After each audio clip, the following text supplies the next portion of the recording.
Hello everyone, welcome back to Touch the Fire Twice. I'm Joshua and I'm here today for day 2 of the 12 Days of Candles. This series will feature a mix of new favorites and returning classics across a variety of brands, price points, and fragrance families, all appropriate for buying and burning during and beyond the holiday season. There will be a new 12 Days of Candles video every other day throughout the month of December, and they'll be in no particular order, so stay tuned to see if your favorite candle is on the calendar.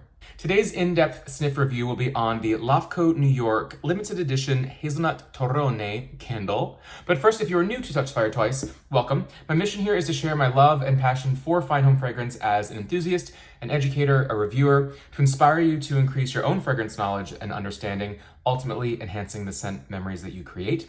If you want to know more about what I do, why I do it, how I do it, you can check out my website at TouchTheFireTwice.com. But for now, let's dig into the Hazelnut Torrone candle.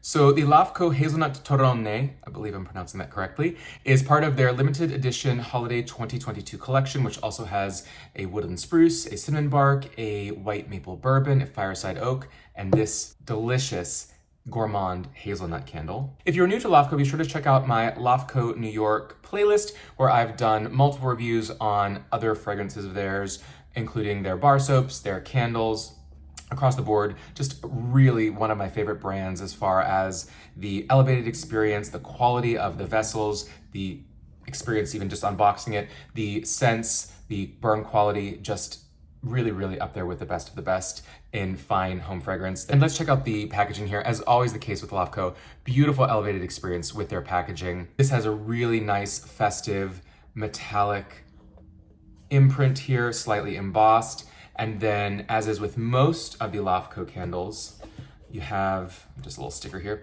you have a lift off. And so it is padded inside. This is a heavy 15.5 ounce candle in a hand-blown glass vessel. Shake it around, nothing's gonna happen to this because it is so well padded. I call it out in almost every review, but it is very unique. I've never seen another candle brand do this, and I think it just really creates that, again, elevated experience. See that nice dense foam in there to really protect the candle. This is their 15.5 ounce signature single wick candle. They also have this fragrance in their classic 6.5 ounce and their votive 1.9 ounce. The 15.5 ounce has a 90-hour burn time, and they use a primarily soy blend wax with, they say, just a hint of paraffin, just enough to help the fragrance throw in projection, because soy wax actually is molecularly more dense than paraffin, and so that actually helps it get up in the air and into your nose a little bit more easily. Of course, 100% cotton wicks, and as always the case with LAFCO, truly a piece of art when it comes to the vessel. This is hand-blown glass. You can see there's a bit of, this is not just reflection, there's just a tiny hint of sort of a metallic kind of reflection added to the holiday collection for a little extra festive sparkle there. And you can see it's just a really pretty creamy kind of cocoa caramel brown with some flecks of light that really make this into a luminary candle when it is lit. As is always the case with my in-depth sniff reviews, I will read you sort of the scent story or how the brand describes the fragrance. I will tell you what I think overall, and then dig deep into the notes, because these are perfumer-built fragrances with true top, middle, bottom notes. Anywhere from 4 to 12 plus notes are in there. So we're gonna dig into really what all the notes are, what you can expect from them, how they express themselves, kind of learn together on some of the less common notes that appear in fine fragrance.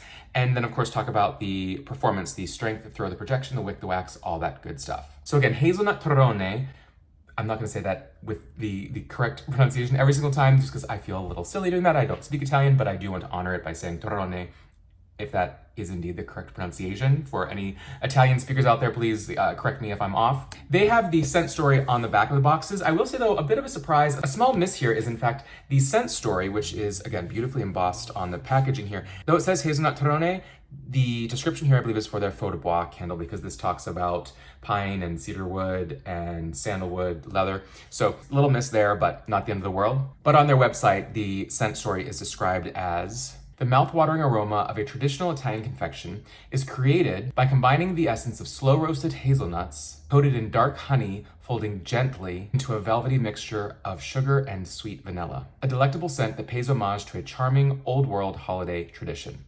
So right off the bat, sounds intriguing, sounds interesting. For those who don't know, Torrone is essentially a nougat. So if you've had nougat before with nuts and things and added to it, that really sweet honey, sort of crunchy, sometimes hard, sometimes a little bit soft confection, that is what Torrone is. So getting my nose on this, you can see I've burned this a handful of times.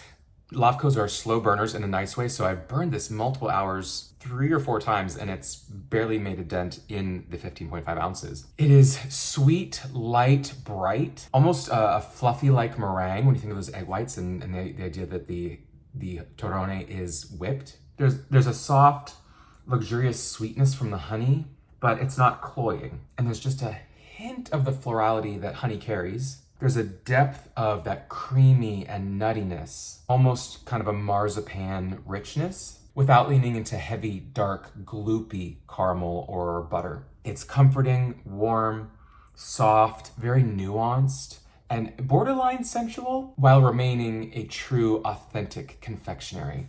It's just so pretty. I don't want to say it's like a blanket or a hug, but it is truly so comforting without being overly heavy or cloying or sweet. When you think of some candles that are going to be honey and caramel and nuts and things, they can really just be like toothache inducing sweet. And this is not. This is light and bright, soft and airy, almost like you're walking to a confectionery shop, perhaps. So let's get into the top, middle, bottom notes. For the top notes, they give us honey and roasted hazelnuts. Now, honey in fine fragrance is gonna be rich, warm, luxurious, comforting. It can really emphasize sometimes floral notes or add a touch of sort of amberiness because it is so rich and luxurious and kind of has a depth to it, even as a top note. Of course, there are so many varieties because, when you think of honey, bees are collecting pollen from orange blossoms or eucalyptus or, so many different flowers. And so honey can come across as woody or floral or even a bit herbal.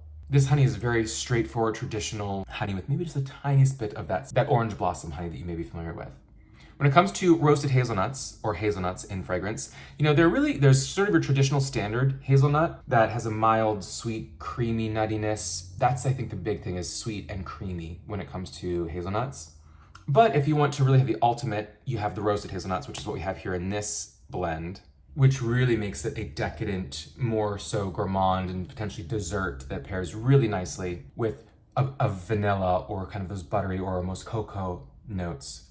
And then finally, I learned this just in my research, there's also a hazelnut leaf note that is sometimes used in fine fragrance. Of course, being a leaf, it's much fresher, adds just a splash or like a dash of that creaminess, but a much fresher, more herbal green angle to hazelnut. Getting into middle notes here, we've got nougat and roasted almonds. Now, the nougat, to me, it's interesting that is a middle note because truly, when you think of the top, middle, bottom notes here that they kind of are mostly the ingredients that create the nougat or torrone.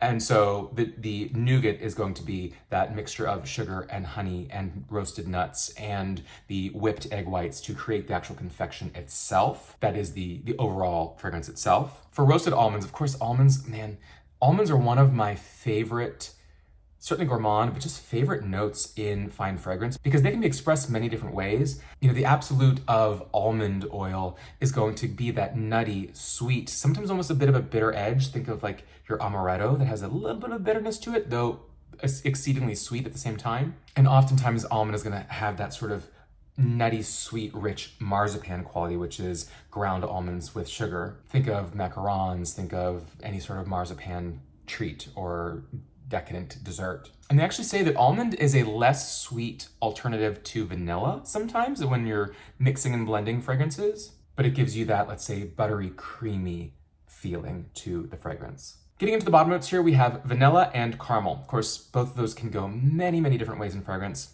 Vanilla, we all know it.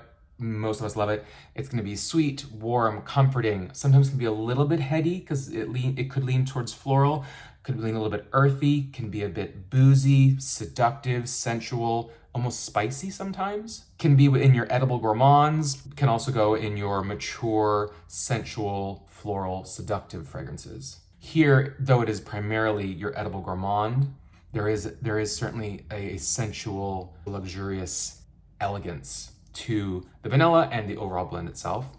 And then getting into caramel. Caramel is something I would not have necessarily picked out on my own. The other notes are kind of very clearly expressed for me. Caramel does make sense because if you are cooking this nougat, there's going to be, those sugars will caramelize, though you're not turning it into, necessarily a super, super dark, heavy, burnt caramel. There's caramelization that's going to occur with, the sugar mixed in with those nuts and the egg whites. And caramel in fine fragrance is sweet, seductive, sensual, rich, can be creamy in that lactonic, buttery note, since caramel is typically sugar and a dairy, whether it is butter and or heavy cream, etc. And it's said to enrich gourmand fragrances or add a bit of a sweetness to maybe a floral, non-gourmand fragrance. Now, understandably, caramel is going to be a synthetic fragrance typically, or sometimes what is known as a fantasy ingredient, rather than something that is distilled from, desserts or macarons or sugar and dairy. The compound that is typically used is known as ethyl maltol, and they say that its softness kind of will melt into floral notes and delivers a flirty, playful angle and depth and intrigue. Here, a bit more straightforward, but again, I get a little bit of that sensual flirtiness, and maybe that's the word. I'm using sensual, seductive, certainly some seductive sides to this, not unlike, think of the crystallized ginger and vanilla bean from Nest, New York. But maybe it's more of a playful intrigue, flirtatious. It's one of those, like many of the candles you'll find in the 12 days of candles here that I'm reviewing, where I just want to keep going back to it. It's so elevated. I love that it is a gourmand that is somewhat unexpected. Again, from a brand that doesn't do a ton in the way of gourmands. They lean very much more toward your botanical, your herbals, your woods, your spices, your traditional fine fragrances.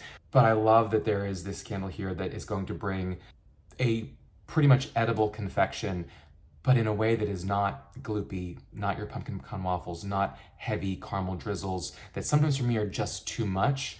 This smells so incredibly, I always say I love in fragrance, unique and authentic.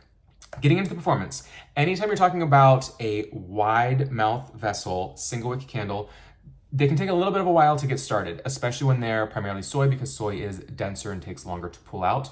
What I often do, this is ugly, but it works, and it's worth it because the fragrance is so good.